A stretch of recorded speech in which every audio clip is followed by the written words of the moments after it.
সংকট কাটিয়ে পূর্ণ মনোবল নিয়ে পেশাদারিত্বের সাথে মানুষের আস্থা অর্জনে কাজ করছে পুলিশ। এই মন্তব্য করেছেন Rajshahi metropolitan police commissioner Abu Sufian.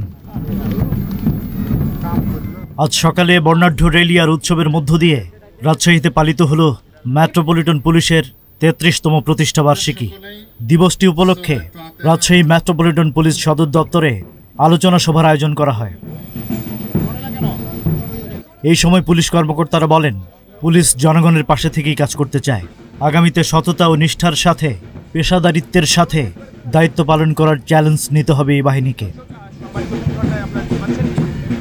Police যেন কখনোই জনগণের প্রতিপক্ষ না হয়, সেই কথা উল্লেখ করেন পুলিশ কর্মকর্তারা। অনুষ্ঠানের শুরুতে 24 জুলাই আহত ও নিহতদের গভীর শ্রদ্ধার সঙ্গে স্মরণ করা হয়। এর আগে বেলুন ও কবুতর অবমুক্তকরণের মাধ্যমে অনুষ্ঠানটি শুরু হয়। রাজশাহী মেট্রোপলিটন পুলিশের পুলিশ কমিশনার আবু সুফিয়ানের সভাপতিত্বে অনুষ্ঠানে উপস্থিত ছিলেন বাংলাদেশ পুলিশ একাডেমির প্রিন্সিপাল রাজশাহী রেঞ্জের ডিআইজি মোহাম্মদ শাহজাহান।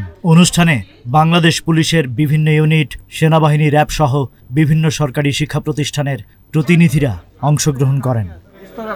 রাজশাহী জেলা প্রতিনিধি আজিজুল ইসলামের পাঠানো তথ্যচিত্রে ডেস্ক রিপোর্ট।